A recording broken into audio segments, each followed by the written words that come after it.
Hey, folks, welcome to another episode of the Processing Blue podcast. I'm Panthers beat reporter Mike Kaye, joined by fellow Panthers beat reporter Alex Zietlow, and we are in week one, folks. There's no more hot days of training camp. There's just hot days of practice on the road to New Orleans. And so Alex and I Hey, Mike, real quick. When you say on the road to New Orleans, all I think about is the Final Four, the men's college basketball Final Four. And we're just ramping up to week one of the NFL football season, which to many could mean just as much to them. But when I think of that, I think of North Carolina, the University of National Champions, headed to the Final Four in the men's league, in the men's basketball. New Orleans doesn't just own basketball. It also owns the Super Bowl, the upcoming Super Bowl. So I could have technically also meant, hey, the Panthers could be going to the Super Bowl. But we're realistic here on Processing Blue. And if you read our prognostications, our predictions and our projections from the Charlotte Observer this week, you know that we don't have this team making the playoffs, but we do have them making a substantial jump in wins, because once you go low, really low, there's only one other place to go. And so as we monitor the Panthers' attempt to bounce back from whatever you want to call last year was, the 2-15 disaster. Abysmal is my favorite word when associating with last year, by the way. Rarely do you get a word that is so negative starting with a vowel. If you think right. Yeah, that's a good point. Yeah. You know, and so Mike's like, that's a good point. I have no segue there. Yeah, I don't have it. Normally I've got them, but here we are. It's everybody's week one. So let's get into this, because the Panthers come into week one with a couple of notable injuries, right? Not talking about just IR, because we know there's a lot of characters on IR. Sam Franklin, Dane Jackson, the projected number 2 corner, is not around. On the non-football injury list, Jonathan Brooks is sidelined. DJ Wanham and Amari Barno are both on the PUP list. But we're talking about guys who are on the 53 right now who are not really actively on the practice field. And so today, on Monday, it was an extra practice day for the Panthers before the real stuff counts. There wasn't even an injury report. And when Alex and I were at practice, guess who wasn't? Jadeveon Clowney, and then tight ends, Ian Thomas and Tommy Tremble. Mm-hmm. Now, the Clowney situation is said to be an illness, according to Dave Canales. How concerned are you about that, Alex, as they get into week one? Well, if we're talking about, is Alex Zietlow the champion of Rock Hill, is he concerned about the prodigal son of Rock Hill and his presence on the Carolina Panthers roster? Honestly, I'm not really all that nervous. I'm not really all that concerned about that. He said it's an illness. Dave did say that he was expecting Jadeveon Clowney to be back with the team on Wednesday and to be practicing on Wednesday. The injury that I'm most monitoring, the one that I'm most concerned with if I were a Panthers fan, would be that of Tommy Tremble. He is coming off of a hamstring injury, and this is something that has flared up a couple times during the offseason program, and then most recently it did during the preseason a couple weeks ago, after he just made a cut and kind of came up hobbling a little bit. At the time, Dave Canales said that it was a precautionary measure that he didn't finish out the practice. And of course, reporters had talked to Tommy after that injury, or after that moment where he kind of slowed up after practice and everything seemed fine. He said he was hoping to be ready by week one and that he was expecting to be ready by week one and everything like that. So Tremble showed up late to practice today. He showed up with a helmet, but he showed up on the same golf cart as Ian Thomas, as DJ Wanham, and of those guys. So that is something that I'm looking at. The tight end room is pretty thin, particularly when you consider Ian Thomas hasn't practiced in a while as well, because he's battling an injury too. And we have talked ad nauseum on this podcast and in our writings for CharlotteObserver.com about how important a tight end is to a second-year quarterback in Bryce Young. So That's what I'm monitoring. Mike, is that the guy you were going to take, or you got someone else? Well, I think tight end in general is. I mean, the reason why I bring up Clowney even after being told it's an illness is we know how little proven outside linebacker depth this team has with Barno Right. and Wanham on the pup list, and really Ikuliota, Caleb on Chason, and DJ Johnson not really separating themselves in this battle for that number 2 outside linebacker spot. I think that that's going to be a kind of by committee approach across the way from Jadeveon Clowney. And so you do need to monitor that. I think the one strength the Saints really have is offensive line and pass protection. And so going in without any pass rush is kind of tough. I do think at tight end they can get by if Thomas or Tremble can't play. I've followed Jordan Matthews' entire career. He has really improved himself as a blocker, as a special teams player. I was really impressed by Jatavian Sanders and the way he's kind of approached run blocking. I think that'll help him get on the field right away and play well. My understanding is a lot of people internally have been impressed by his performance this summer. So tight end wasn't like a big part of the offense for Dave Canales last year with the Bucs as far as a receiving standpoint, but if they can just simply be blocking assets and have the occasional catch those first couple of weeks while Tremble and Thomas kind of get their motors going, I think that that's fine. I'm not too concerned about that. I do think cornerback, as we constantly mention, is a concern, but at least they have bodies there. Speaking of that, let's kind of talk about the way the depth chart's kind of shaken out since the 53-man roster has been settled just a little bit. I put out a newsletter where I projected the 53-man depth chart, and we can go over that a little bit. I think most of the stuff is predictable if you've been paying attention. I think Deontay Johnson, Jonathan Mingo, and Adam Thielen are going to start at the 3 wide receiver spots, and Xavier Legette will sprinkle on in. Chuba Hubbard, we've maintained as RB1, but I think Miles Sanders will get a pretty decent workload. We obviously know Bryce Young's going to be the starting quarterback. Tommy Tremble, the top tight end. Even if he's injured, the offensive line's been established forever on defense. You know, the defensive line and pretty much all the starting jobs outside of cornerback 2 have been established. We expect Mike Jackson to be that number 2 corner for right now. And weirdly, his number changed from 28 to number 2. So you know he's the number 2 corner, I guess, in both jersey number and in spot on the depth chart. When you look at this depth chart, Alex, what stands out to you? I mean, you kind of went over it succinctly and well. Thanks. You're welcome. There aren't that many surprises, I would say, going into this game. I mean, one thing that'll be interesting to see is if Trevin Wallace at that inside linebacker position gets a lot of burn, and if so, does he make an impact? This is a 3rd round draft pick who has really done a really good job in the offseason program, in his training camp opportunities, and in the preseason. I mean, he picked off Aaron Rodgers during the joint practice between the Jets and the Panthers. So he is a guy who has clearly learned a lot from Josie Jewell and from Shaq Thompson at that inside linebacker spot. And as a rookie, he's like really proven himself, I think, thus far.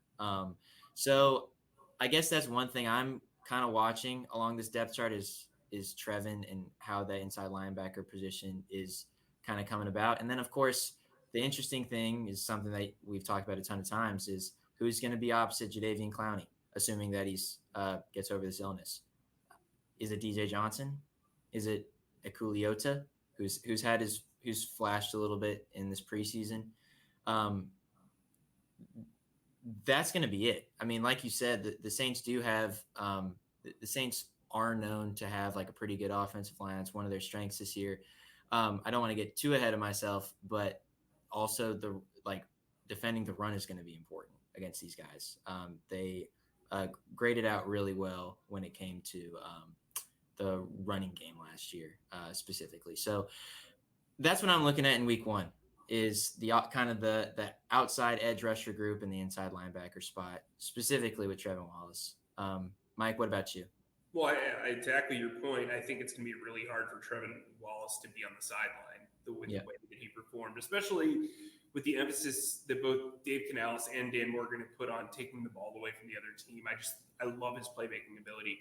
I think for me, a spot where I'm kind of like, is punt returner. And look, punt returner, there are a lot of teams that have mediocre punt returners, but I think Blackshear is a better fit for kick returner, and I think he'll have more success there. I don't know if I trust his ball skills as a punt returner yet. He was very scarcely used there in the last 2 years. David Moore is what you would call a safe punt returner in that he can field the ball. He's probably not going to give you a lot of yards off of there. I would say I like the stability of the defensive front. I think, Derek Brown, Shai Tuttle, and A'Shawn Robinson will give you some good protection against the run that they maybe didn't have otherwise last year. And then I think, look, J.C. Horn, if he stays healthy, is among the top 10 corners in the league. No doubt about it in my mind. And I think he is really the key to the secondary, as much as I really think Xavier Woods is the most underrated player on this entire roster. But speaking of, expectations and underrated maybe, what are your expectations for Bryce Young in week one? Last year, he kind of had one of his better games. I mean, he started off well statistically. What are you expecting from him against the Saints? He didn't have that great of a game last year when they went to the Superdome, and that was in the middle of the season. What are you expecting from him going into this one? I'm expecting to see more shots down the field. Not to be too reductive about this thing, and it's something that we've said a lot, but that was a huge issue last year. Was if you're just tuning in, if you're just turning on a Panthers game on Sunday in the middle of the year last year, you'd be like, okay, they're running the ball twice, oftentimes into a line where the other team has 8 dudes, 9 dudes in the box, and then they're kind of hoping for an Adam Thielen stick route or like a really short pass to someone on the inside.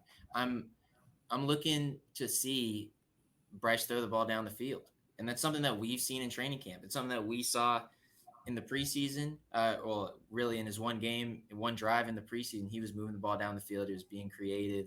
He had that one play on 4th and 3 where he rolled to his left and he found Deontay Johnson open on a big time play. Like, obviously there's been a lot that has been said about, hey, get the ball out in 2.3, 1.8 seconds, whatever the integer is. But now we have to see it happen. We have to see if this partnership between Canales and Bryce Young will actually yield these creative and explosive results that we've heard so much about and have seen thus far. So not to be too reductive about it, but my expectation is that Bryce is going to let it fly. And I mean, that was one big criticism of Bryce's debut last year against the Falcons was other defensive backs for the Falcons in the postgame were like, yeah, we knew that Frank Reich wasn't, well, they didn't use his name, but we knew that the coaching staff wasn't going to trot him out there and then go deep. We knew to stay close to the line. We knew to press up on the receivers. We knew to make those 5-yard completions difficult. I think that the expectation, I think, is, hey, we're just going to try to air the ball out. Mike, do you have something similar to that, or what are you thinking about Bryce expectations? Well, I think I want to see him in command. I don't want to be like, hey, light up the sky and then making mistakes, right? I think he just needs to be part of the offense. I don't think this debut for him needs to be like a complete rebirth. I just think it needs to flow. And so when you look at what the Saints did last year, you can obviously throw out a lot of the stuff. They were a pretty good passing defense. They weren't a great rushing defense. And I think if you're the Panthers, you want to control the line of scrimmage with the running game and then have Bryce complement it. And so maybe that's where you see some of your shot plays. But I think I want to see Bryce hit all areas of the field. I want him to hit the short. I want him to hit the intermediate. I want him to hit the deep balls. I want him to control the red zone. Something that I think he's really improved on in practice is red zone accuracy. And I think that that's going to be really important. This team just couldn't score last year. Put up points. This team needs to put up probably 24 points to win this game. 23, 24 points, I think, is a fair thing to expect to win. And look, the Saints to me are not that good. They aren't. They have a decent secondary. They've got a good defensive front, but I think you can get some mismatches across the middle.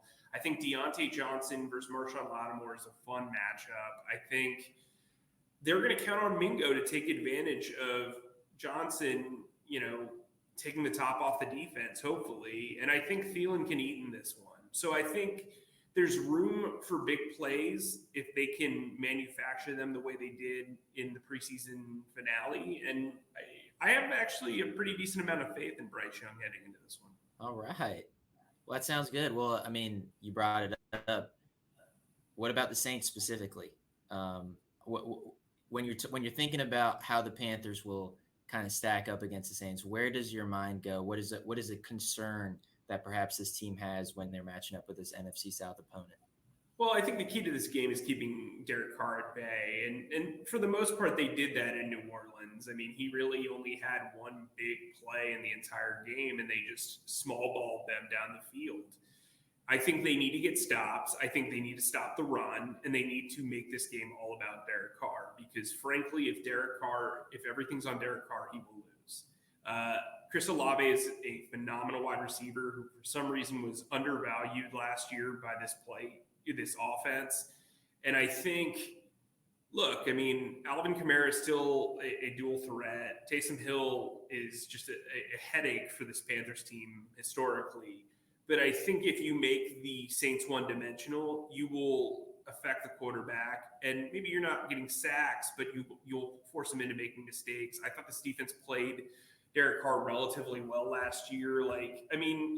To me, this game is about making the Saints one-dimensional, especially on offense. And, for this defense that kind of did that last year, I don't think that's far-fetched to ask for, even with the changes that have been made across the board on their, last year they lost 28-6, but really it felt like they only lost the game because they let the Saints nickel and dime their way down the field. There was one big play. It was one 44-yard throw to A.T. Perry from Wake Forest, who was a rookie. Other than that, the next biggest completion was for 15 yards to Lee Bowden. On the ground, they allowed a 12-yard run to 9-yard run. This was not an explosive Saints offense. And I think if you were limiting, Derek Carr had 119 passing yards in this past game for 2 touchdowns and an interception. He threw the ball 26 times and an 18 completions. So 18 completions for 119 yards. Yikeroos. You know what I mean? So if you can keep that same energy and not turn the ball over like the Panthers did against the Saints, they had a fumble that was recovered for a touchdown. Protect the ball, keep Derek Carr as the main thing, and you can have some success here. The 28-6 loss is just kind of like a misleading number because in reality, the Saints were not that good. The Panthers were just awful. Yeah, they just couldn't get anything going on offense. I think I'm going to say something kind of similar to you. And if they can control this, the explosiveness of the Saints offense is in the backfield, and it's in their running pursuits. If you look at their some offensive statistics from last year, their rush play percentage was 42.8% a game. And that means that they're running the ball 42% of the time and they're throwing it 58% of the time. That's pretty good in an NFL that is very throw heavy. It's in the top. It's right in the league median at number 16 in the league. Then they're running the ball 28 times a game, and that's top 10 in the league. And this was last year. And I don't think you can correct me if I'm wrong, but I really don't think the complexion of their offense has changed that much. So I think that's an important thing to see. If the Panthers can stop the run and give the ball to Derek Carr in 3rd and long and say, here, go for it, with the defense that has put so much more emphasis on getting turnovers, on leveraging coverages, and has showed that they're capable of, and they have the ball skills to make these important interceptions, to make these game-changing attacks on the ball turn fumbles, then that could spell possibility for Carolina. So that's great. Mike, before we go, one last thing. I want to toss it to you right quick. As you said, we all made our predictions on who's going to win the NFC South, who many believe will be the weakest division in football again, including you. Yeah, it's a bad division, guys. It's wrong. Who do you think is going to take it all this year? Well, if not from the Super Bowl, who do you think is going to take the division championship this year? In the short term, I really like what the Atlanta Falcons did. I think Matthew Judon is the pass rusher they've needed for pretty much ever. I like the size that they have at corner. I like the size that they have at wide receiver. I think Drake London's ready to take that next step. Kyle Pitts, to me, is still kind of figuring it out, but I think he is a weapon, and I'm interested to see how they utilize him with a new staff. I think they've found ways to kind of develop an offense that is not necessarily predictable in the way that I think the Saints have become, in a way that I think the Bucs became last year, even with Canales. I think that was maybe one of the criticisms last year of Canales, is that it seemed like it was very paint by numbers. And listen, like, not for nothing, but the Falcons are not – I don't think this division is settled by like complete teams. I think it's settled by who has the best quarterback. And if Kirk Cousins is healthy and is returned from that Achilles injury at tip-top shape, I think they can be very successful. I think that is ultimately what it comes down to. I'm not a big Derek Carr guy. I think Bryce is going to figure things out and be much improved. I don't think he's going to be better than Kirk Cousins. And then you look at a potential slide back for Baker Mayfield now that Canales is out of town. So I just think it's going to be close between the Falcons and the Buccaneers. I still just think you go with the power at quarterback, you go with the size. They've clearly gone with the big people beat up little people kind of mindset, which I think is really important. They have to figure out the running game, but for the most part, I've been kind of impressed by how they've tinkered with their roster. Well, very good. Thank you. I'm like giving you immediate feedback. Isn't this your dream? Just immediate words of affirmation. Yeah. I couldn't ask for anything more. Yeah, you're welcome. Okay, everyone, thanks as always for listening to Processing Blue with Mike Kaye and myself and our lovely producer, Zach Dennis, who we didn't shout out this episode, by the way. You know what, Zach? It's on you for not mentioning that I didn't bring up Bijan Robinson in that entire rant, but I think he and Kirk Cousins are the keys to the kingdom in the NFC South. Oh, I also like Darnell Mooney quite a bit, too. Cool. Well, I was trying to give him props, and then instead you I made it about me. Sounds familiar. No. You just said you should have done this thing. Okay, anyway. Yes, Zach, thank you for all you do. Please subscribe and follow us on Spotify, Apple Podcasts, or wherever you get your podcasts by searching our name, Processing Blue. And if you watch us on YouTube, please subscribe to our YouTube channel and click on the bell icon to get notified whenever new episodes drop. And finally, please be sure to stick to CharlotteObserver.com for all of your Panthers needs. Stay humble, stay creative, and keep processing. That's a wrap.